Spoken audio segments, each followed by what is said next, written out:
Hey there, welcome to Why We Roll, a tabletop role-playing game design podcast. We're your hosts, Chris Pickett, creator of the historical fantasy game Dance Macabre, and Wythe Marshall, creator of the political sci-fi game Stillfleet. Throughout the show, Chris and Wythe hope to amplify new creative voices.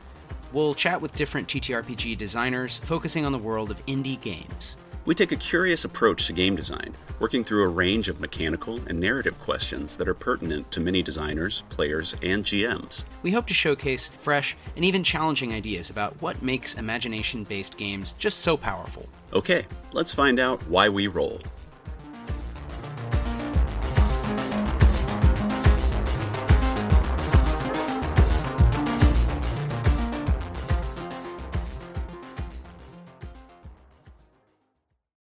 We're live. Hey, Wythe. How are you doing? Good. How are you? I'm great. I'm very excited to be here tonight on Why We Roll, the tabletop RPG stream sometimes and podcast always.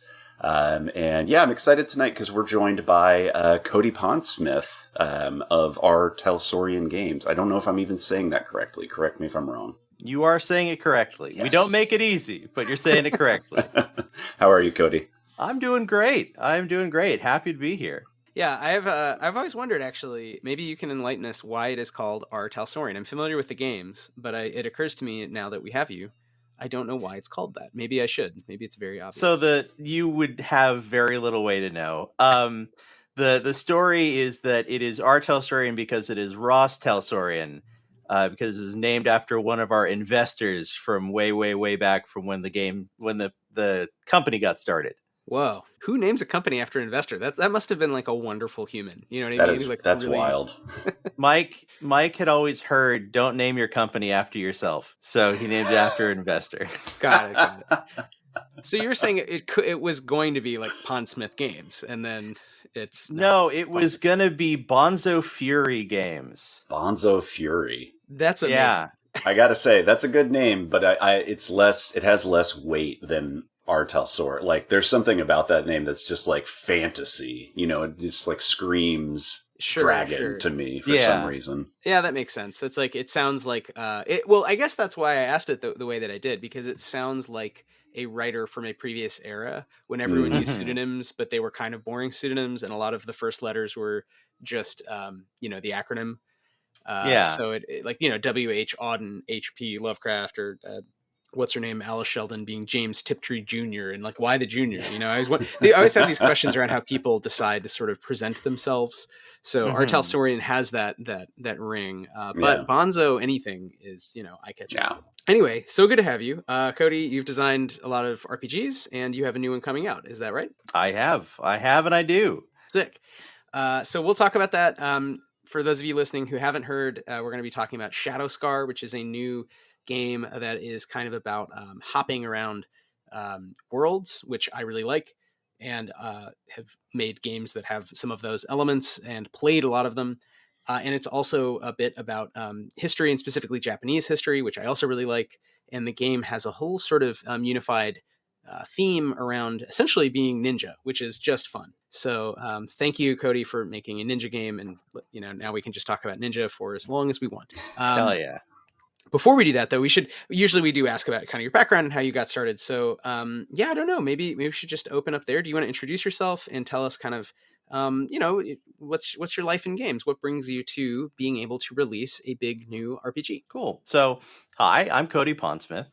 I am, I guess, heir apparent to Mike Pondsmith, which is always important. People always ask me that. Conventions, they'll say, hey, I know that name. They think it's random, like there were just two Pondsmiths who work at the same company. Hey, wait a second. Yeah. As you could probably imagine, I got into RPGs through my family. When I was growing up, when I was much younger, toddler, as it were, I was around for Talsorian as it was in kind of the previous era, as it were. But by the time I was, a fully sapient child, the company had kind of gone into a dormancy, as it were. While Mike was working at Microsoft and we were coming up to Washington.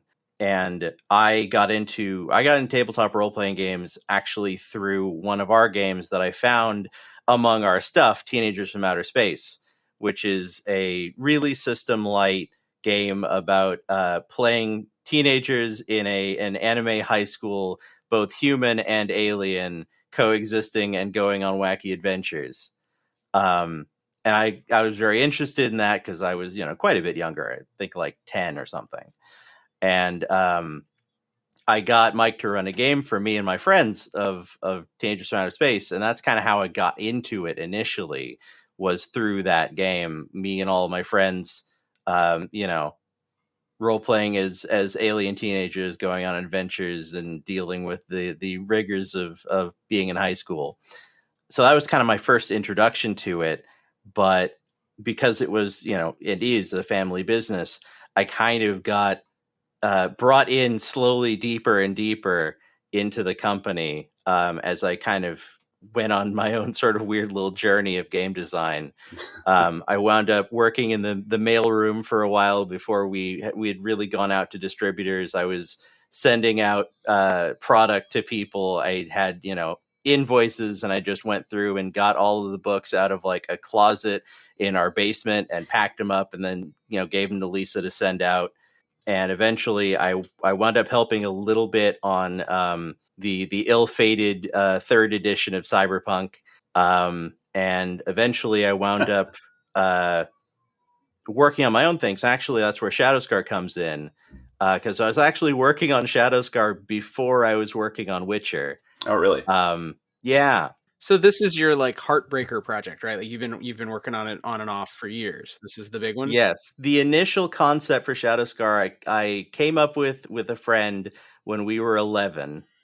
And the foundation of that was we were up late at a sleepover playing Naruto Ultimate Ninja 1, and thought, wouldn't it be amazing if there was a Naruto role-playing game? We're getting so many deep cuts today. Yes. And we set out with that as the goal. And of course, we were like 11, so we didn't get very far. But that concept kind of stuck.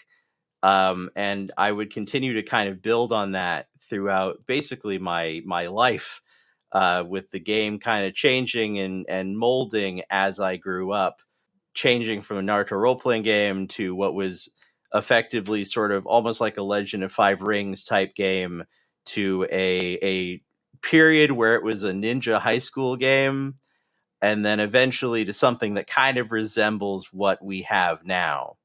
But yeah, over the last, at this point, I guess 19 years, this game has sort of evolved along with me. But it was not my first official entry into the space. That was Witcher. Right. Early on, when I was quite a bit younger, CD Projekt Red approached us about doing a Cyberpunk video game, and we said yes, obviously, and we kind of began development on that. But pretty shortly after that, they said, hey, we are looking for somebody to do a Witcher tabletop role-playing game, and would you be interested? And initially they came to us and were asking if Mike would be interested in it. Mike is not much of a fantasy guy these days. He is very particular about the fantasy he works with. So he came to me and said, hey, are you interested in this? Because at this point I was playing Witcher 2, and Lisa and I, my mother, were getting kind of big into the Witcher world. So I jumped on the chance. I said, absolutely.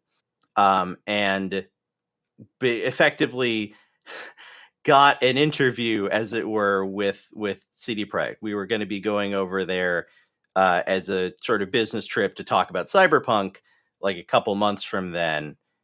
So I said, okay, I'm gonna pitch this thing, and I'm gonna see if I can get them to let me work on Witcher.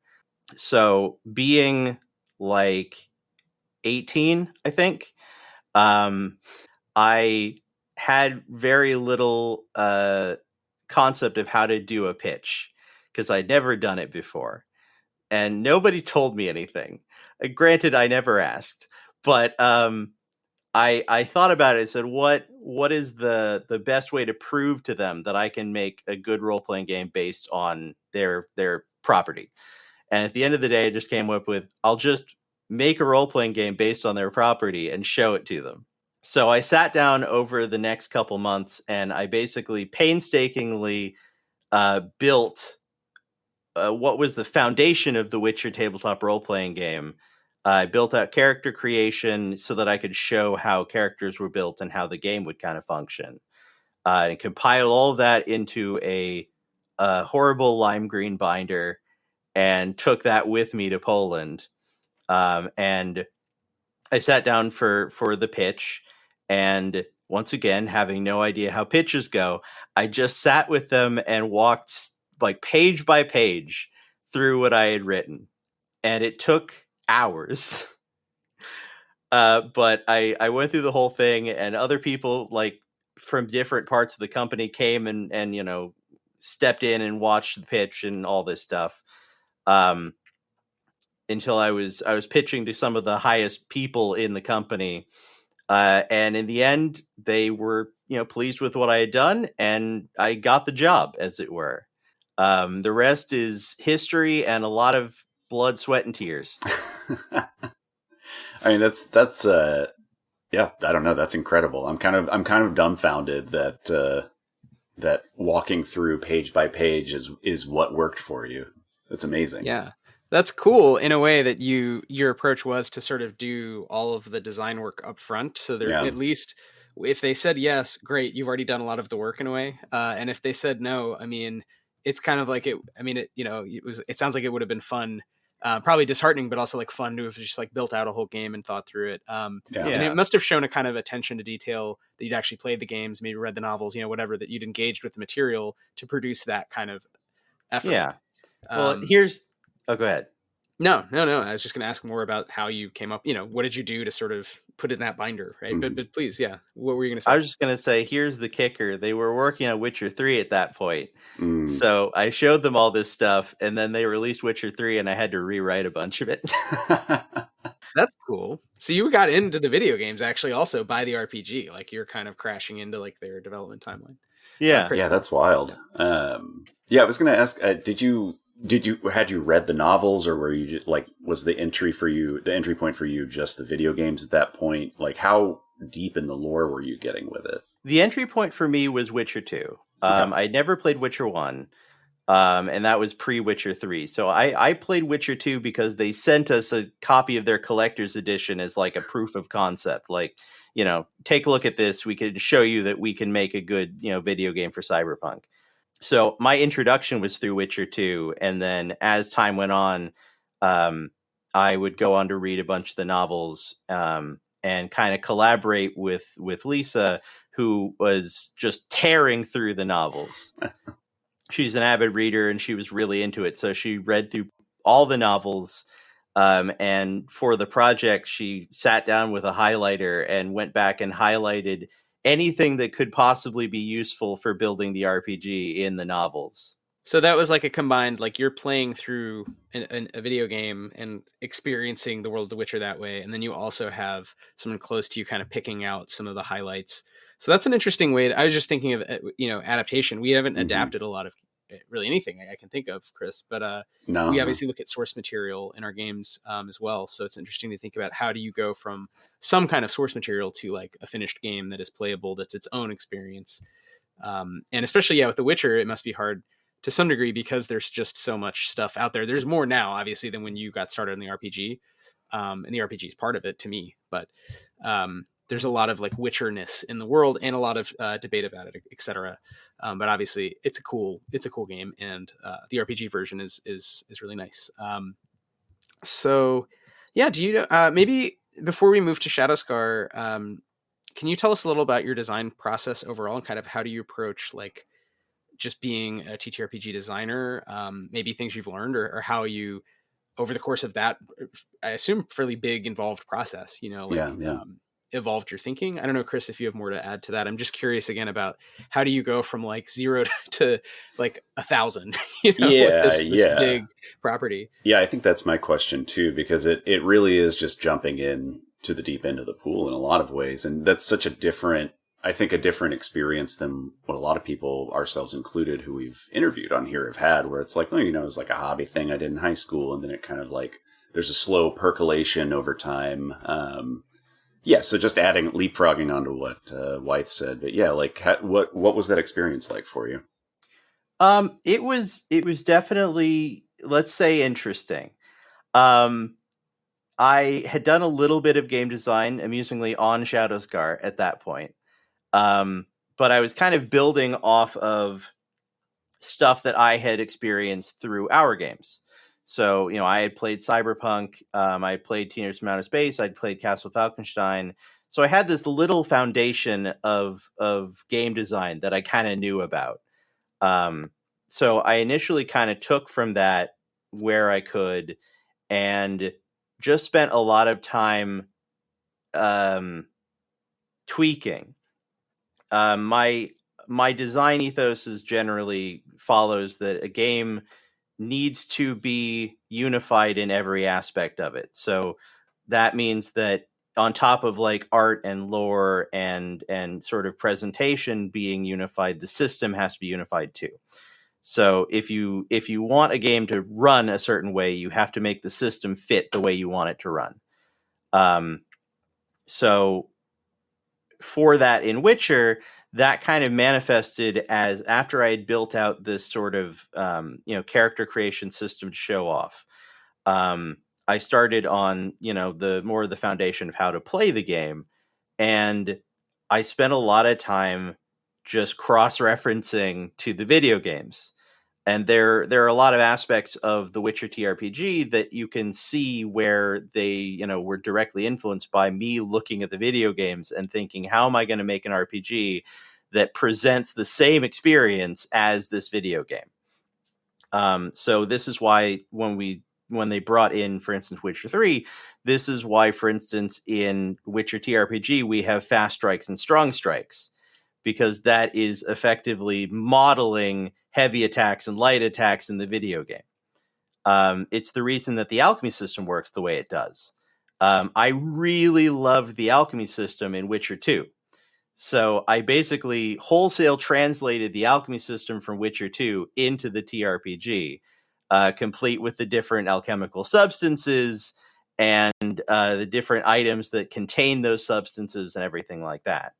So a lot of my sort of building of design chops, I guess it were, is basically taking a foundation of stuff I knew and then trying to build on top of it with just admittedly kind of pure seat of my pants game design based on things that I had seen and wanted to bring into the game. I had a bit of a benefit in that for Witcher, one of the stipulations of me working on Witcher was that CDPR wanted the game to be based on Cyberpunk, because they grew up playing Cyberpunk and they wanted that system to kind of reflect the Cyberpunk system. That's really interesting. I didn't actually know that bit of trivia about them. So I had this extra foundation of like, okay, I'm going to take what we did in Cyberpunk 2020 and adjust it to be Witcher. And that adjustment took a lot. That adjustment took adding a magic system, adding 2 crafting systems, adding a critical injury system, which was based largely on the critical injury system from a game called Unhallowed Metropolis, which to this day is one of my favorites. It's a super weird, very niche RPG about Victorian zombie hunters, but it's super cool. So there was a lot of sort of, I like to say that I didn't really have like a scholarly introduction to role-playing games. It was more just me trying to figure out what worked for me and, twisting and turning that as I went until I found something that worked. Yeah. Well, so not that different from most people's experiences, just a jump in scale, maybe. Yeah. Yeah. It's right. Cause I think a lot of us, haven't read the sort of academic books such as they are. There's not that many, on RPGs. or game design more broadly, which there's a much bigger literature on, but again, it's still pretty small compared to even something like, I don't know, French Romanticism, or, I mean, you could name like a million other topics, right? And you'd find hundreds more books. So instead of that, I mean, most of us just try to make something for our friends that's fun. But in your case, you're diving into, right, the publishing end of things, the sort of making a product. And there are product specifications like length, or like you're saying, even like a system underlying it. And then also there's like a scale involved where like it's The Witcher. People know The Witcher, they're going to be expecting something. So it's cool that, yeah, you were thinking about that kind of unity of design at the level of mechanics, lore, everything, so that playing the RPG would feel like playing the video game. But of course, you're in the driver's seat, which, at least I think for us on the call, like, we get why that's fun. Not to diss the video games. The video games are fun too, but it's a little different. So that's super cool. And then all the while, you have actually Shadowscar in your brain percolating. Just in the background. So, yeah, maybe is this a good time to introduce, what is Shadowscar, and maybe, as you're introducing it, also reflecting on like how that changed over time. I know you said it sort of already had evolved genre-wise to this point, but right. Yeah. So what is Shadowscar? So I like to think of Shadowscar as this overreaching game of intrigue and espionage across a multiverse of worlds, where you play agents of this secret society trained by ninjas and sent out into this multiverse with magic and technology and artifacts of magic to hunt down these disguised monsters hiding throughout the multiverse and working to bring all of these different worlds to ruin in service of what is effectively the afterlife itself of the home dimension of Shadowscar Nakatsukuni. This is its most recent iteration, like I said. And the game has evolved a fair amount. I could go all the way the hell back, but even in its modern iteration, it evolved a fair amount just in what the Shadowscar agency was like, how the world functioned. It's things like, the setting, the initial game was not multidimensional. I just did some multidimensional stuff in my own like home game. And that kind of branched over when I was talking to Mike at one point, like, hey, I want to do this for real. Do you have any suggestions? And he actually pointed out the multiversal stuff that I was talking about in my games and said, that's really key. Like, you should lean into that. And that's why, like, the four dimensions that you see in Shadowscar are all worlds that I ran in my own home games before they were sort of brought into the larger game itself. Yeah, got it. I also appreciate that it's limited to 4 dimensions and it's not just kind of like an infinite multiversal thing, which can get out of hand very quickly.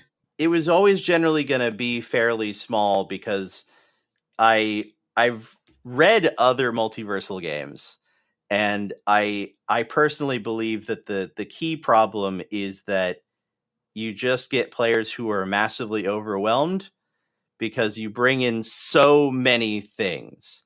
And the problem is that in addition to bringing in so many things, you can only bring in so much content. We had a discussion about Shadowscar earlier on of like, okay, we could bring in, 8 different worlds, but if we want to have detail about them, then we're going to be writing like a 600-page book. Or, we could bring in 8 different worlds and give them all like 2 pages, and we would be presenting a massive breadth of worlds with no depth. So the initial idea was basically to put together 4 worlds that get a lot of detail, and what they work like, what the exciting parts of them are, and then we can add worlds as we go if we want to do that. But we keep a very understandable foundation for everybody to start with. Right. Yeah, and I really like that, and it reminds me of the most successful aspects of multidimensional games anyway, and one could argue, so Stillfleet, the game I made is you're going to different planets, yeah, but in a way they're reduced to like types. It's like most planets are going to be sort of similar for a reason, and then your home world is weird, and then Earth is kind of special, and then there's like another sort of dimension. So there's sort of like 4 spaces, even though there's plenty of just generic like terraformed worlds or whatever. But I think that gives you a lens. Like, you're starting in a very specific alien space station. You have a certain lens on things. And here you're starting with a Shadowscar agency in a kind of version of medieval Japan that's been anime style destroyed, and you have a kind of a lens onto these other worlds that are very, very different. So you have a kind of Victorian steampunk Castle Falkenstein-ish world. You have this like between the wars, right? Sort of between World War I and World War II noir type world that's really interesting, where it's sort of like you're in a movie. Um, and then you have Refuge, right? So you have this very like hard sci-fi. Earth has been destroyed by the yokai, by the demons, and people are living in the space station world, and they all feel very different. But they give you a sense of what it means to be a Shadowscar agent, because you're the one going out and connecting the things. So your job of doing sort of espionage and helping these worlds kind of fight off, like discover basically and fight off essentially demons, which feels, very epic, very anime, but it's particularized to these specific locations. And you imply that there's other worlds. And to your point, you could always add on more books, but in a way, you don't need to have those to have adventures, because just with those things I named, it's already like, oh my God, my head's swimming. And you can imagine cool connections. And I think you model that in the adventure that comes to the quick start, where you're, hopping between the worlds is another kind of space or like way to do the game. So I don't know if I'm jumping ahead too much there, but I just thought it was a neat way to kind of both have a game feel very expansive, but to your point, you're able to focus when you want on these things. So maybe it sounds like that decision to even have it multidimensional, right, and which worlds to choose, those are things that evolved over time. But maybe can you tell us a little about moving from, you have all these ideas in your head or notebooks or whatever, to like making Shadowscar, and how that process has come about, and maybe like where we're at, presently. So, okay. That process has been largely iterative. It was kind of taking what I had built previously and then kind of adding those concepts in. And as far as sort of Shadowscar, it was a process of kind of piecemeal adding things in to bring in those worlds. So it was things like adding in a system of homelands. Where do you come from? What does that do for you? There was a time when it was a much more like almost playbook based game, where you picked not only a world, but there were different playbooks for all the different worlds, and you picked one of those, and that gave you, all this stuff, and that was like the foundation of your character, which we eventually moved away from because it kind of pigeonholed players into, a few different types of characters. There was building out the worlds themselves and kind of figuring out how they interacted with each other and what you could get from them, which involved a fair amount of work on figuring out like tech levels for these different worlds. Like, how much technology do they have? What do they share?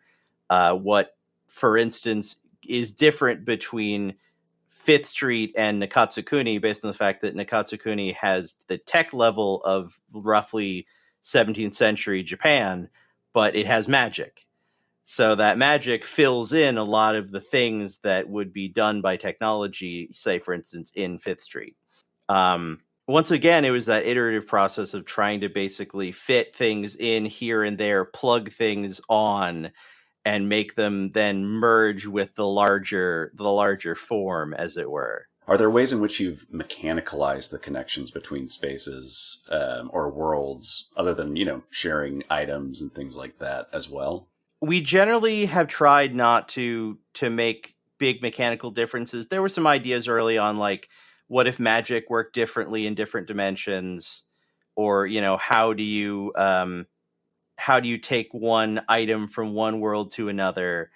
And a lot of that got dropped as it kind of added this weird extra layer that complicated everything. Yeah, I would imagine. It made this issue of like, what if I take a sword from Refuge and I take it to Fifth Street, is that okay? If I have a handgun from Refuge and I try to go to Nakatsukuni, do I have to swap guns because they're different types of guns? there's the question of like how should magic work differently in a world that has magic compared to a world that doesn't, but that caused a whole lot more complexity than I really wanted. So a lot of that was kind of dropped in favor of the game running more smoothly and being more approachable in a lot of ways, being something that you don't have to take a whole lot of time to try and parse. Sure. The big mechanical thing between the worlds is rift diving, which I put a lot of thought into and has always been an interesting aspect of the setting.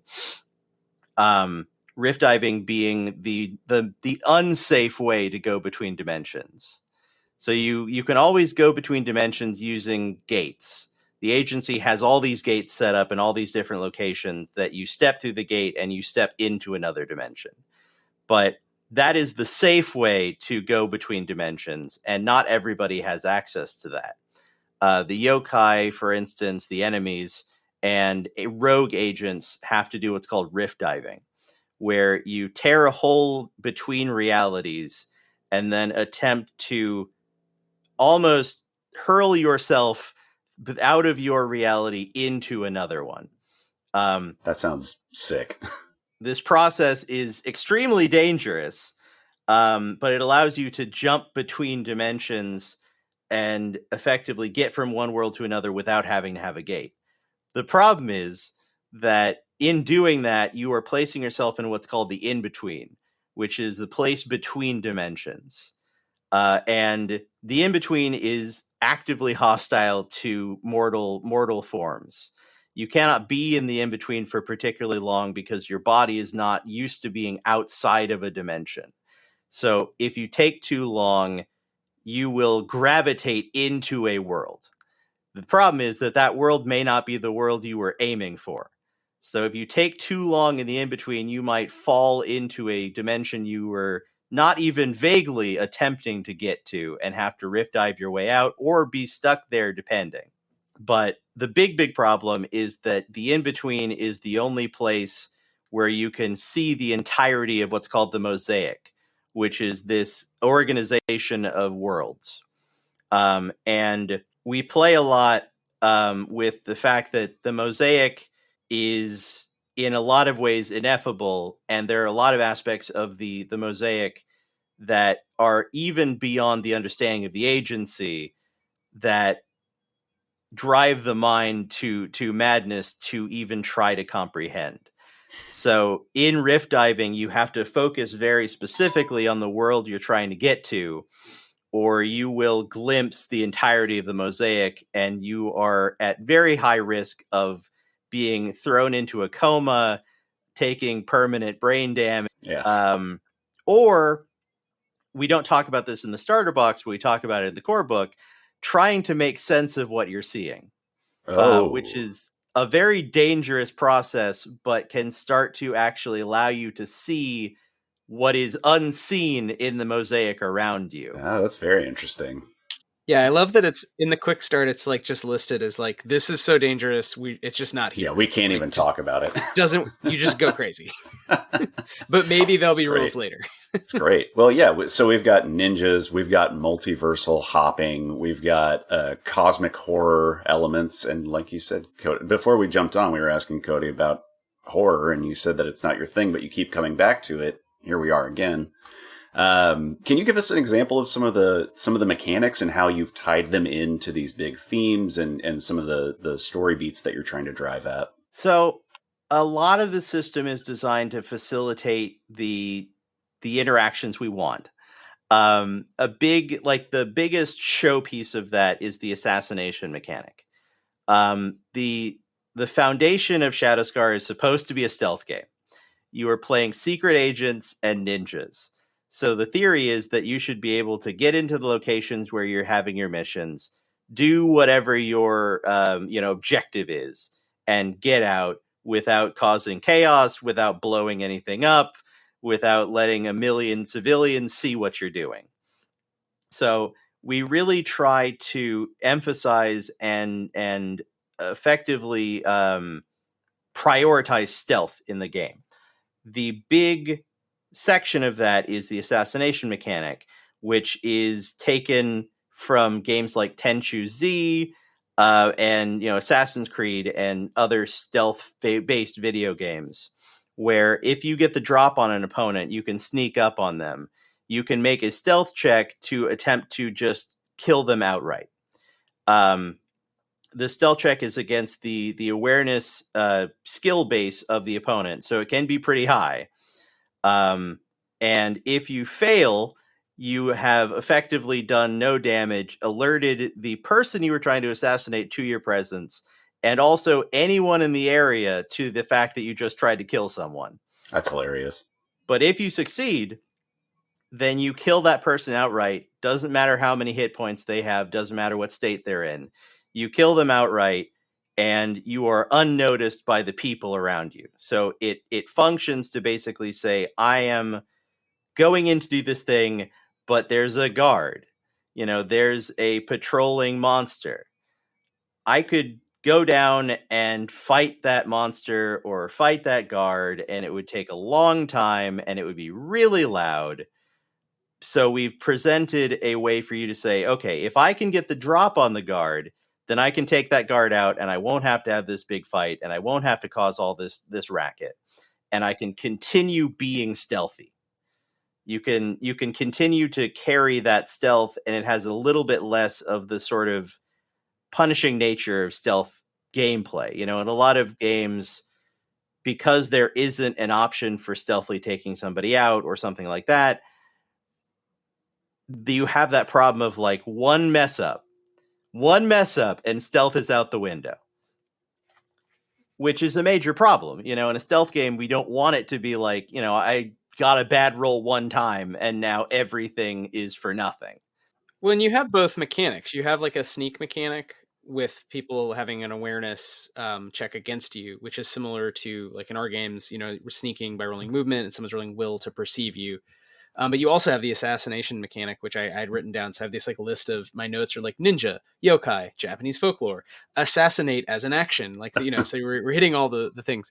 But yeah, and I feel like giving players those tools and making them simple enough and elegant enough and appealing enough, to your point, so they understand the gambling kind of mechanic behind it right away, without having to roll endless dice or something, is really fun. And giving them different ways to play out what it means to be a ninja. You have the different sort of clans of ninja that have different styles, it seems like, which I'd love to know more about as well. But we do have one question in the chat, which is just, can you stack advantages on that? So I don't know if you can go into even more in the mechanics of like, if we were to do an assassinate action, how that would play out. But I guess we should step back and say, so it is a D6 based game, right? You have a D6 pool based on essentially your statistics, and then you have a skill. And then there's some actions that have some other mechanics. Is that fair to say, Cody? Yeah. So basically all resolution is done with a D6 dice pool. You're aiming to roll 4 and above. It's a 50-50 split, and then 6s count as 2 successes. The assassination mechanic is pretty straightforward for lower level threats. You basically need to get up on them and roll a stealth check against their awareness skill base. So if they would normally roll 4 dice, you have to beat a 4 or get a 4 successes. And that is a success right there. You can get bonuses to that. For instance, if you're wearing a shozoku, which is the traditional ninja outfit, then you can get bonuses to sneaking up on people in the dark and things like that.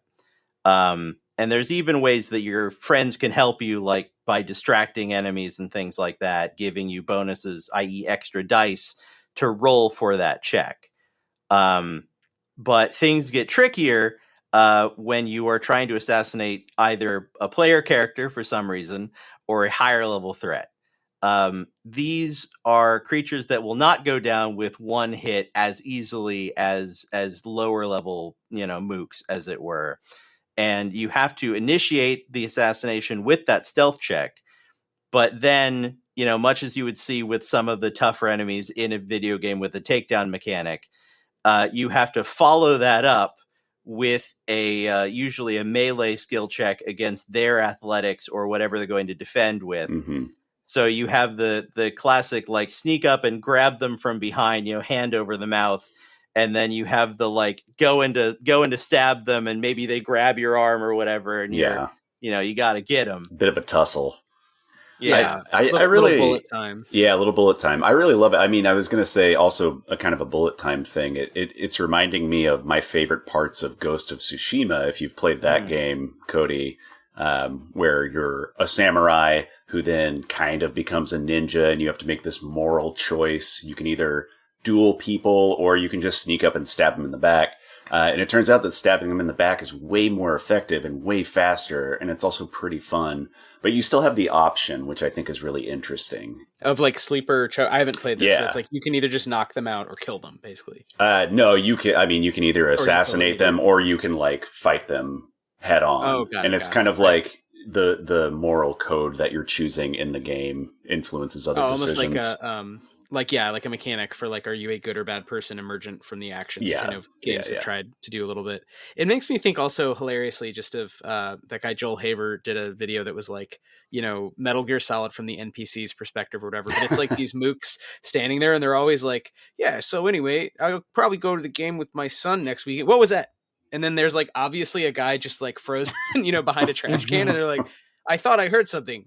Wasn't anything, and it just happens over and over again. It's like this, they keep making the sneak check by one to like not alert. And they're obviously like right there with a gun. But okay, so we should move on from assassinate, but that's an example of kind of the way that the game mechanicalizes being a ninja without making it extremely heavy or have lots and lots of, as you say, other rules, right? It's pretty much a D6 pool system that's tied to the same skills throughout.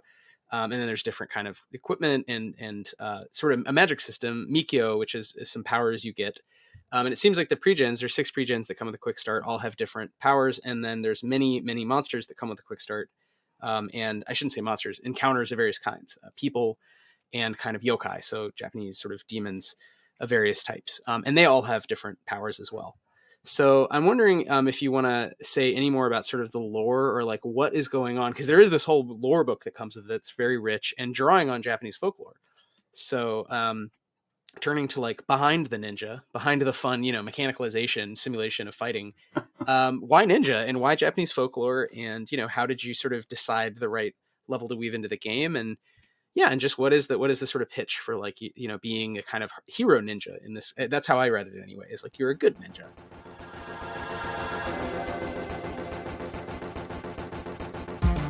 Thanks so much for listening to Why We Roll. If you like what you hear, you can support us at patreon.com/stillfleet. Patrons get access to all kinds of extra material for all of our games, starting with Stillfleet, but now including Blister Critters, of course Danse Macabre, The Sometimes Kingdom, and hey, we're always working on new stuff. So check us out at patreon.com/stillfleet.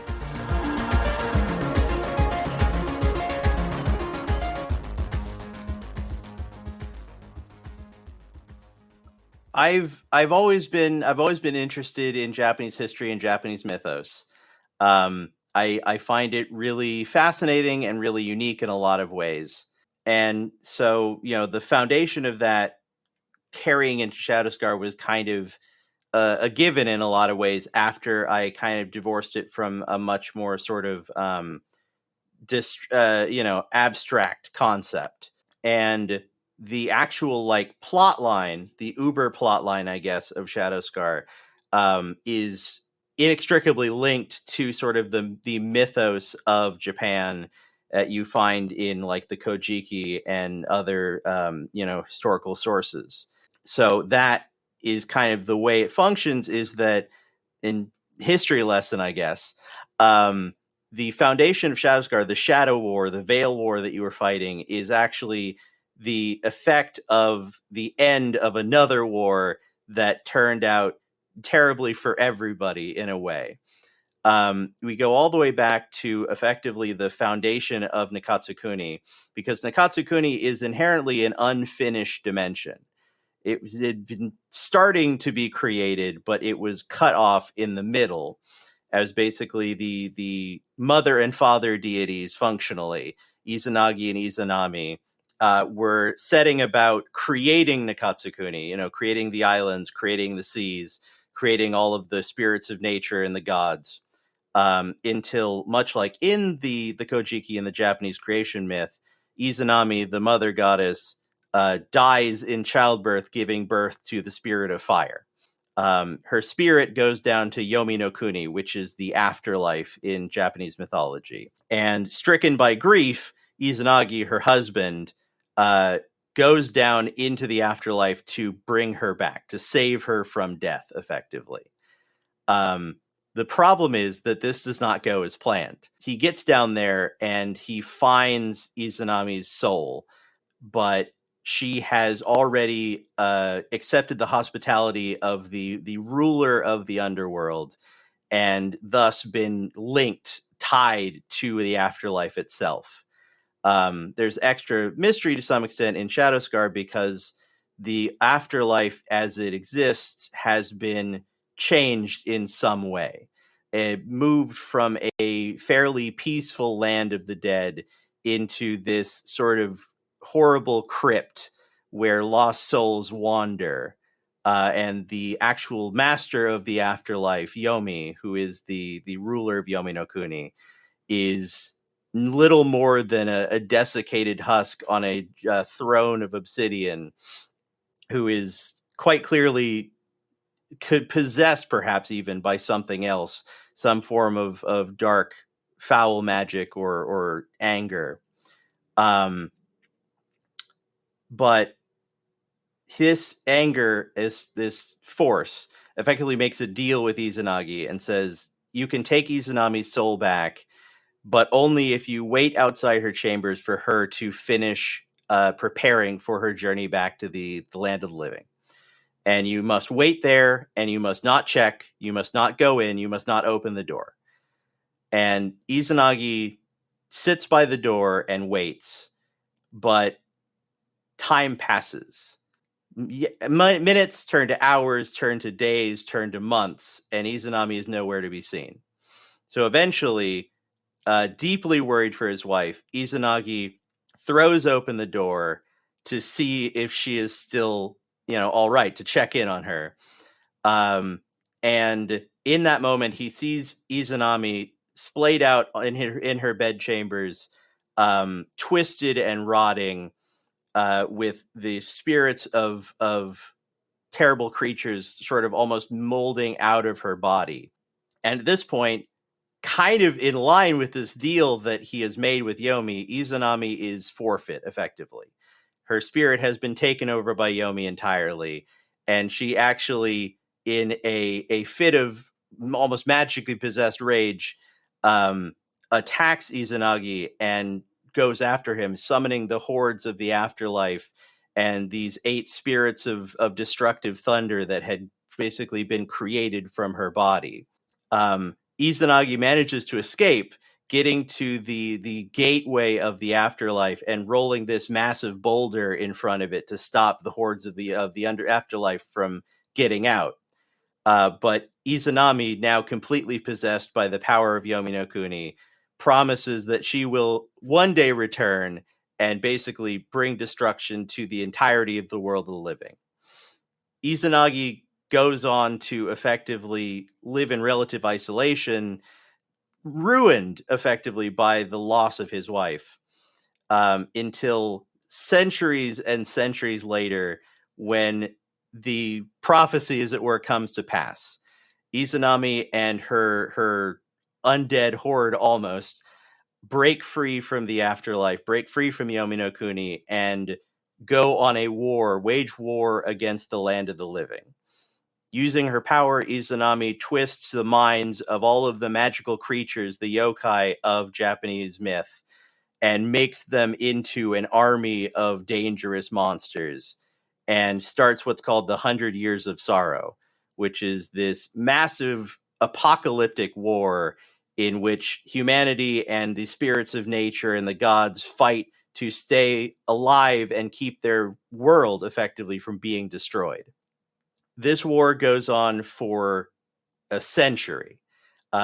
Decades of war that is slowly tearing the world itself apart, with the gods clashing over battlefields of soldiers fighting monsters, waging war back and forth, tearing up the land in an attempt to stop this onslaught from the underworld. This is kind of where the ninja come into it, because while there are soldiers and samurai out fighting on the front lines, it is determined eventually that a stealthier hand is needed. So after effectively they are freed from Yomi by Susanoo, the god of the storms, the Daitengu, who are these extremely powerful sage-like magical creatures, offer to give their knowledge to humanity and build the great clans, which are these clans of warfare and knowledge and magic, bringing all the knowledge of the Daitengu to humanity. And of them, there are 5 great clans of shadow, which are shinobi clans built from the remnants of all of these other clans that have been partially destroyed by the war, who are brought together to act as effectively the sort of special ops of the side of life itself, to go in and assassinate powerful yokai and get intel on their movements and things like that, to help kind of turn the tide of this apocalyptic war. In the end, through all of this fighting, they eventually reach 100 years of conflict, and there seems to be no end in sight. So, as a complete last-ditch attempt to end the war, Izanagi and the gods set together this plan that they will attempt to mortally wound Izanami and then banish her out of reality, in hopes that that will cut her off from Yomi and effectively get rid of her and her power, which is affecting the yokai, and stop the war.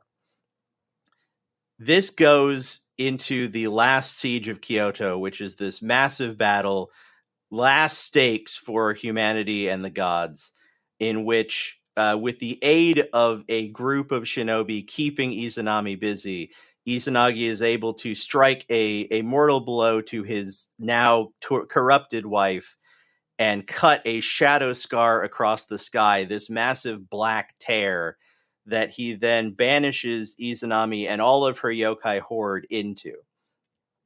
And this seems to end the war. This brings this apocalyptic conflict to an end. But there's a complication, which is that the gods unknowingly have tossed Izanami and all of these monsters into the in-between. They have no idea that there are other worlds beyond their own, but in creating this portal, they've effectively thrown all these creatures into the in-between, and all of them begin to fall into other dimensions around Nakatsukuni, causing chaos, starting to effectively tear these worlds apart in their own nefarious ways.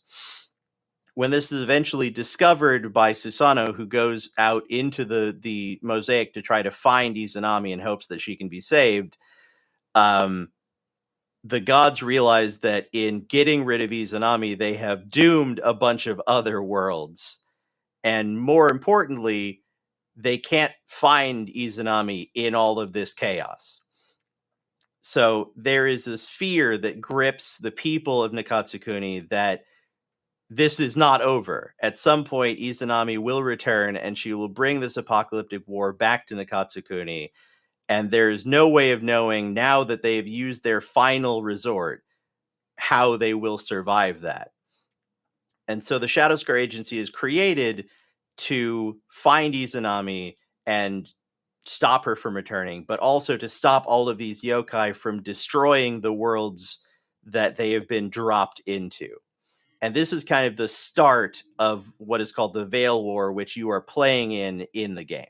Yeah, I love that because it gives you this through line where, you know, you can go on picaresque adventures between different dimensions and fight yokai, but you can also, like, you know, if the party moves that way or if you want it to move that way, you can be a part of this bigger overarching conflict. It's nice to have that option right from the hook, really.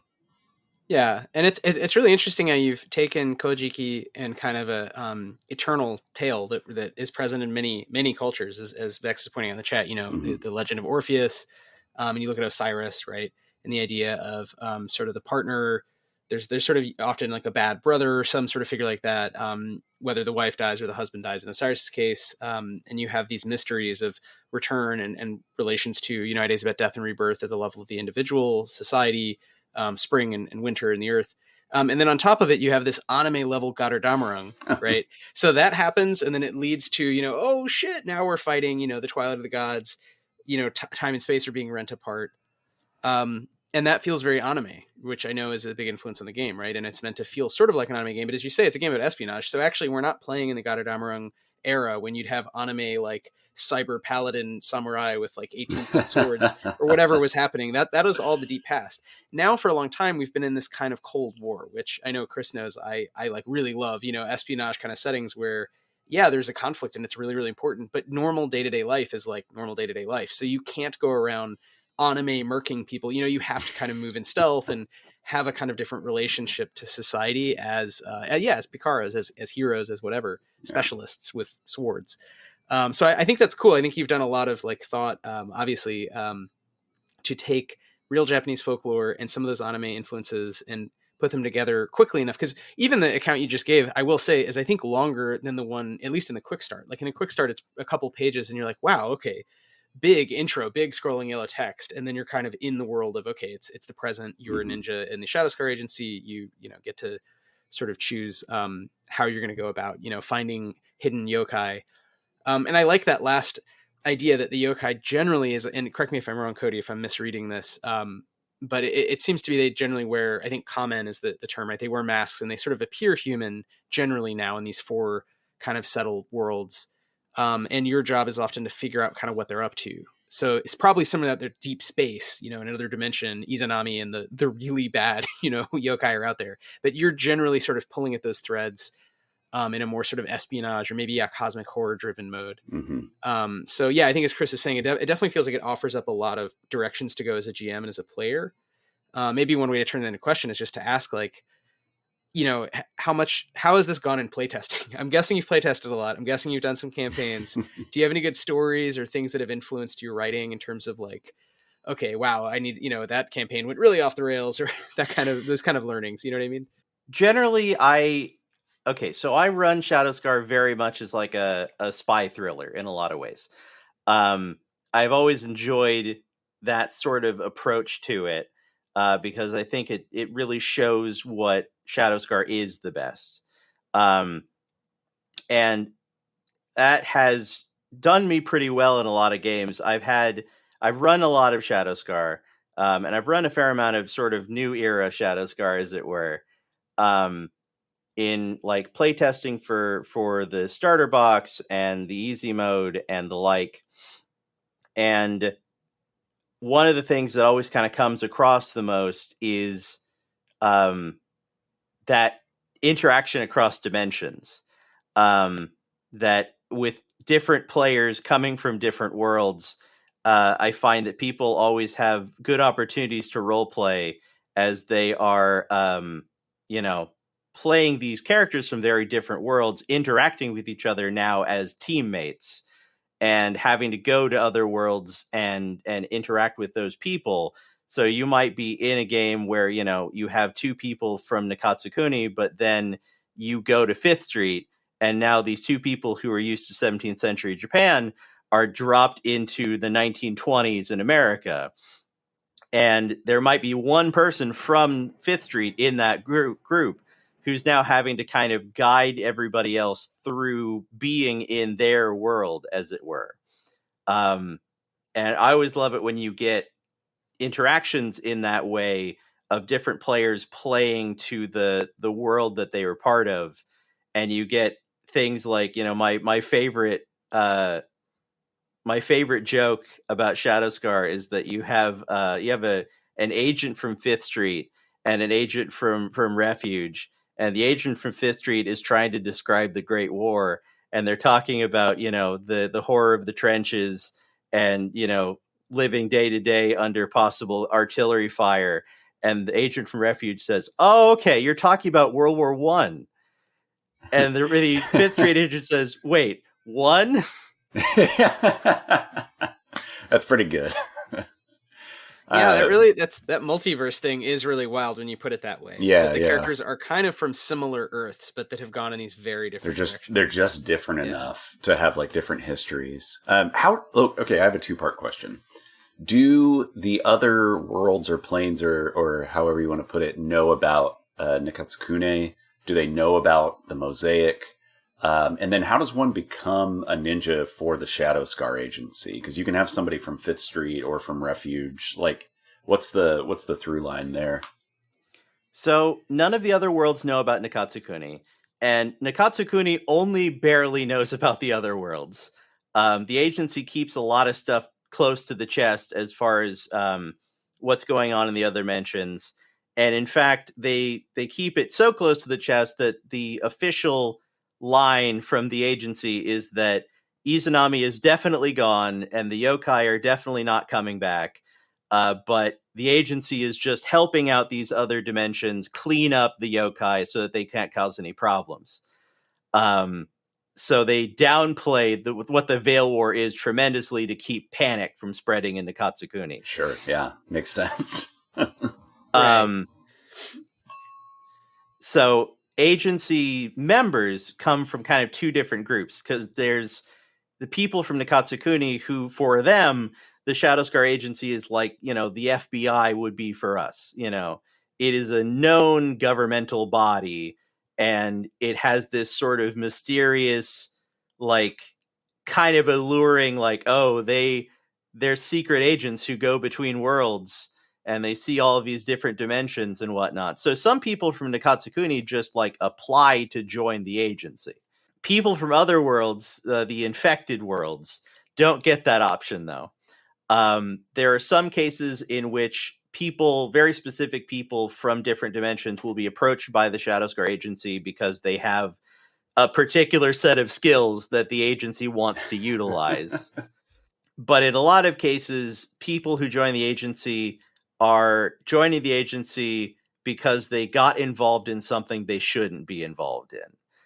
There are a vast number of agents in the Shadow Scar Agency who, for instance, stumbled on a yokai and saw it was not human and happened to get picked up by the agency as part of the agency's mission in that area. Sure, there are members who found a weird thing and got totally set on a conspiracy that they tracked down and found out was actually a genuine conspiracy that the agency was part of. Mm-hmm. And there are even agents who were directly saved by the agency in the most literal sense. The agency has ways to capture spirits and resettle them to resurrect people effectively. So there are agents who died in some horrible mishap, whether it was a yokai rampage or some aspect of a mission gone wrong, and they are then effectively given the option to be resurrected and join the agency to help fight the forces that led to their death in the first place. That's like a whole other direction you can go with the story too. Like, I don't know if you've read the book Mikey 7. They're making it into a movie soon called Mikey 17, but it's about this guy who is sci-fi. He is a low level worker on a beachhead colony in far space, and basically he dies a lot, and then they just make new clones of him and then upload his memories into those clones. So by the time the book starts, you're on the 7th iteration of this person, and he has to keep working for this company through all of his deaths. So anyway, if you want to dystopian, run a campaign with that in it, if you felt like it. One of the super neat, terrible things about Shadow Scar that I like to highlight sometimes is that when a character dies, their spirit is unsettled from their body and becomes a wandering spirit in the spirit world. And the traditional way to deal with that is to take that spirit and place it in a spirit lantern so it can be contained, because a spirit left in the spirit world will eventually pass on. The problem is that passing on, as far as the agency understands it, is passing on to the afterlife and carries a chance of your spirit being grabbed by Yomi and turned into some form of terrible monster. That's hilarious.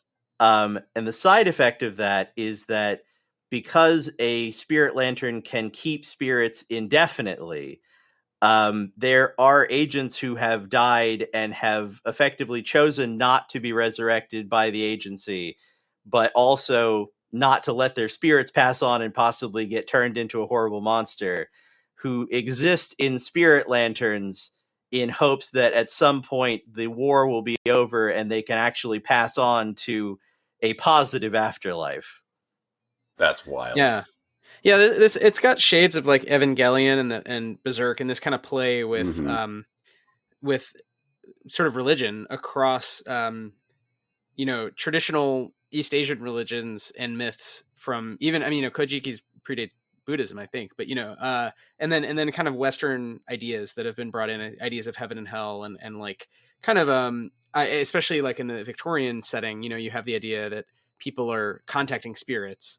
Whereas a lot of the rest of the game, you're sort of looking at kami, and there's this idea from sort of Shinto, this syncretic Buddhism and Shinto tradition in Japan, that there's kind of always spirits of some kind around, and there's bigger and smaller ones, and you don't have a ton of agency over them, but they might know what you're up to.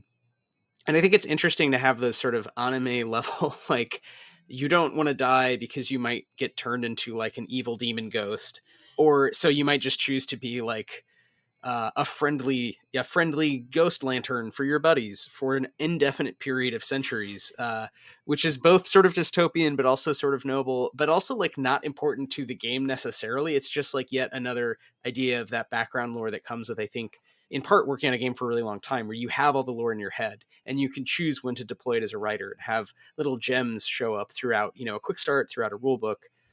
So I do think the game will appeal to folks in that level, because it's clearly bringing a lot of those the best bits, right, of your brain to the forefront. You've had like a decade to sort of select them.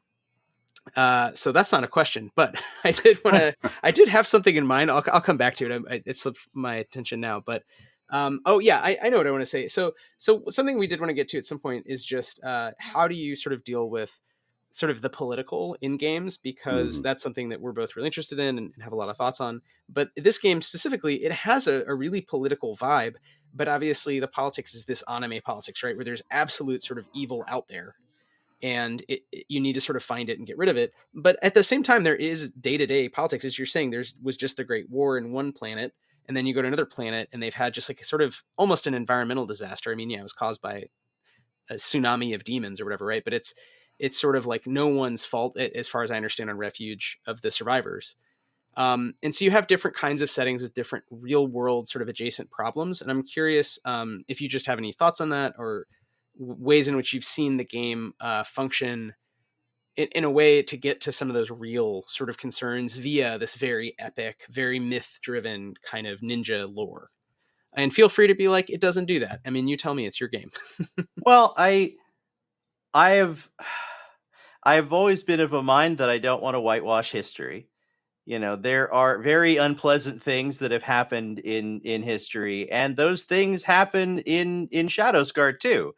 For instance, we don't talk a lot about it, but we talk in Fifth Street about sort of the legacy of the Civil War, and how the world, at least the U.S., is still segregated, and there are all of these hate groups effectively, and that a lot of them are very powerful.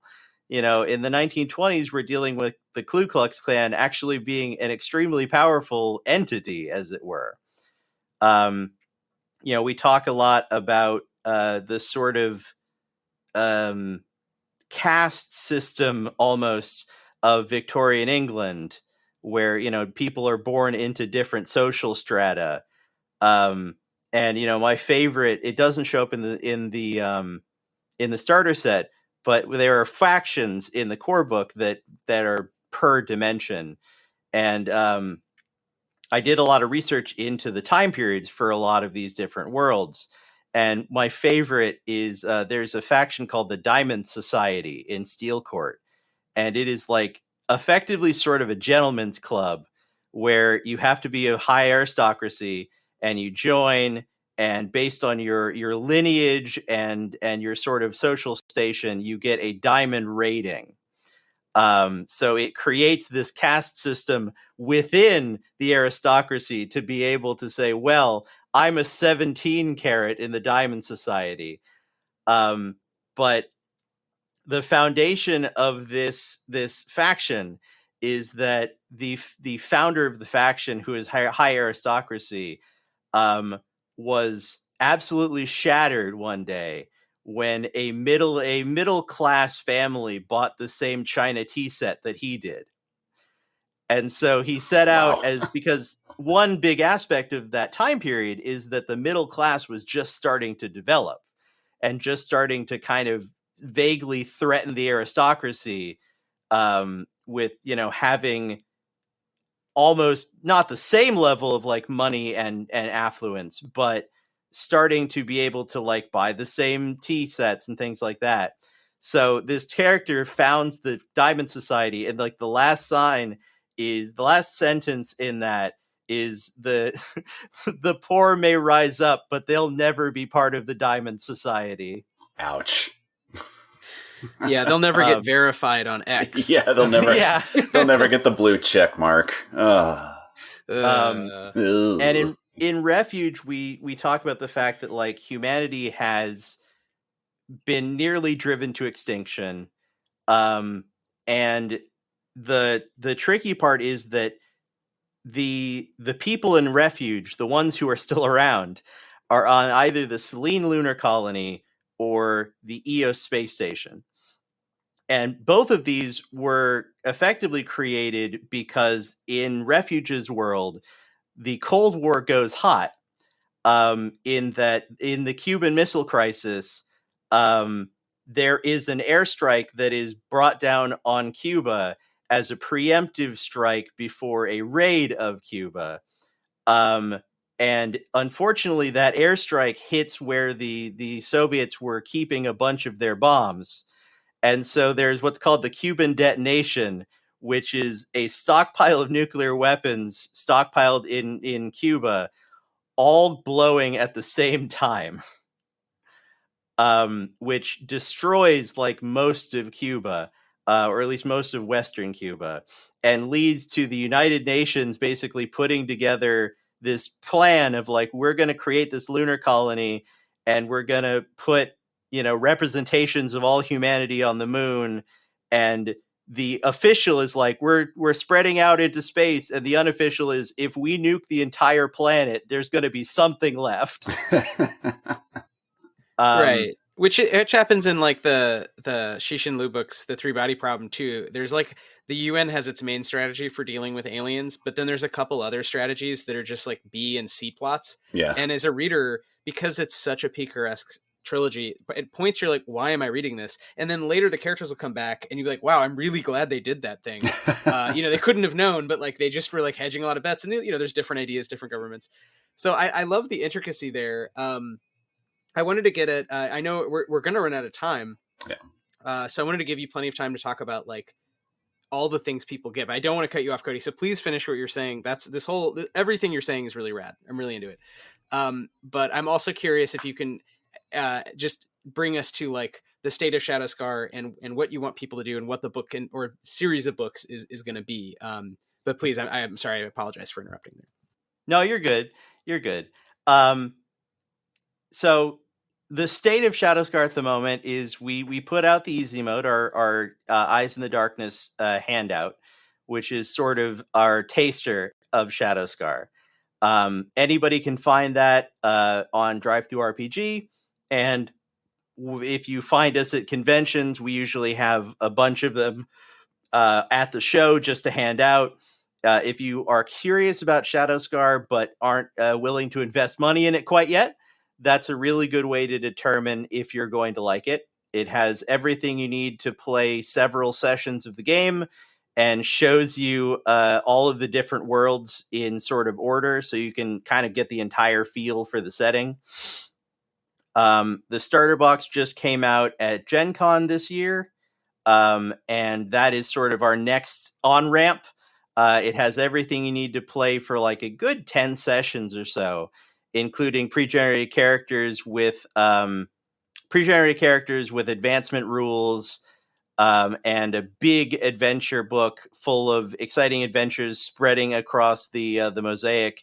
Everything from raiding ancient Olmec temples under the sea in 5th Street to trying to assassinate a hidden yokai at a Dambe boxing match in Refuge. It is a really good way to get into it if you feel like you're going to want to play for a little bit. I think it actually works as a pretty good standalone, but the cool part is that it is actually a continuation of the plot line of the starter handout. So effectively, you play through Eyes in the Darkness, and Eyes of the Darkness kind of ends on a bit of a cliffhanger that then is picked up by the starter set. So the third part of this triad, as it were, which is the core book, is still in process. We were hoping for a December release, but we may wind up having to push it back a little bit. But that contains, everything you need to play. It's got a absolutely massive bestiary of like 40 different threats. It's got an adventure at the back. It's got a tremendous world lore section that tells you all about all the different dimensions and the different ninja clans and what the agency is actually like and stuff like that. Plus, obviously, character creation and character advancement and all that fun stuff. So really, at the moment, if you're interested, give the easy mode a try. If you're even more interested, check out the starter set, and then keep your ears posted, your ears open for the starter for the core book coming soon. Awesome. Yeah, I can't wait. We gotta like all go to Cuba and play like Stillfleet and Shadow Scar and Hunting Billionaires for Sport by Vex and these other games. Oh, that's what I want. I'm sorry. That's the reason I started talking. The last question I completely forgot. No guns. So there are guns, but it feels like in reading the quick start, guns are not a big part of the experience of being a ninja. Is that on purpose? It seems like most people are using like whips and ninjutsu, which makes sense. They're ninja. But it feels like you've imagined some different scenarios where you wouldn't really need or have guns, or it wouldn't help necessarily because you're trying to keep things veiled and not freak people out. Which again, I just thought was a nice way to design a game. So it's not that violence doesn't exist, but it's the way you're placing the player in a certain role helps militate against a kind of just like, Warhammer 40K shooting bad alien sort of dynamic. So sorry, Cody, that's what I wanted to ask about 2 questions ago. Oh, guns can be very useful. They can do a lot of damage at a lot of range.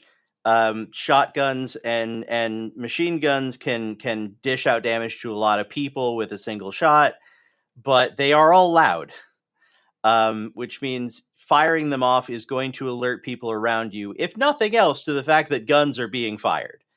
You can put silencers on rifles and pistols, but you have to plan for that. You have to requisition or have a silencer to put on your weapon.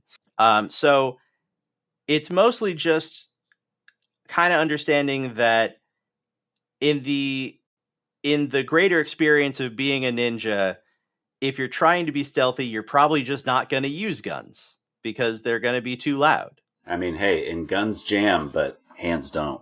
Well, I guess you could jam your fingers, but that's different. Right. Yeah, you could break your wrist or something. It still kind of works. Chris, do you have final questions for Cody? Thoughts?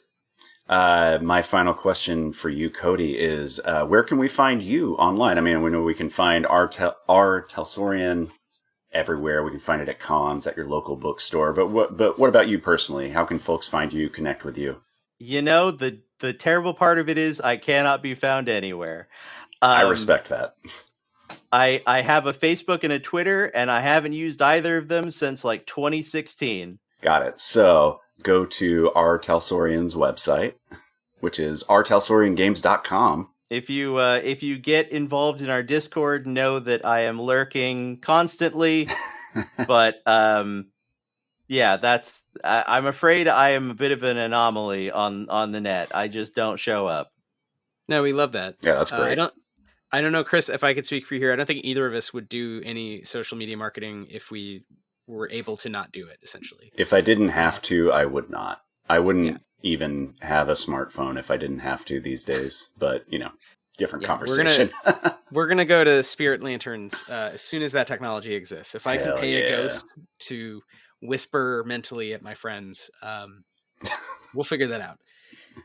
Well, Cody, thanks so much. Is there anything else you wanted to say on the pod? Anything about Shadowscar or any other projects? We didn't even really spend that much time on other projects. I'm not sure if Shadowscar is consuming all your time these days, if you have any sense of what's next, or you work on other Shadowscar games. Shadowscar is basically consuming my life at the moment.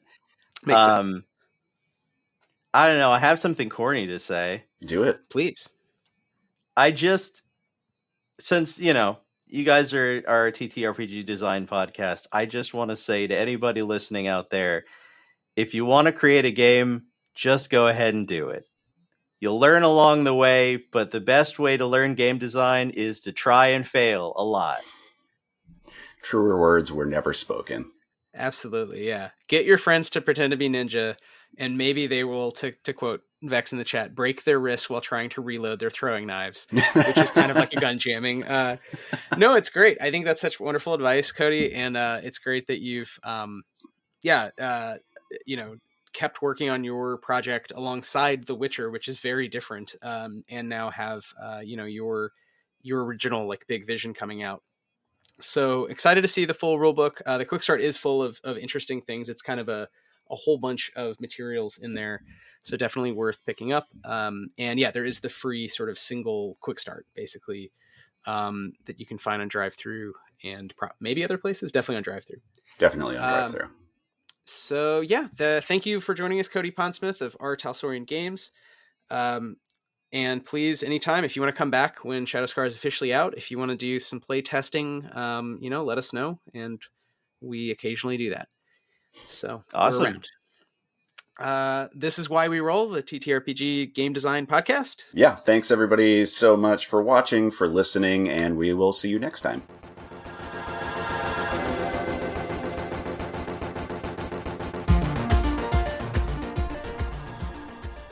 Thanks for listening to Why We Roll.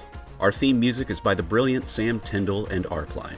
If you enjoyed the show, please subscribe wherever you get your podcasts. You can find us on Twitch and what used to be Twitter at Why We Roll, and on Instagram at whyweroll.pod. You can find out more about Dance Macabre at timespaceplace.itch.io/dance-macabre. You can find out more about Stillfleet at stillfleet.com. Thanks for listening.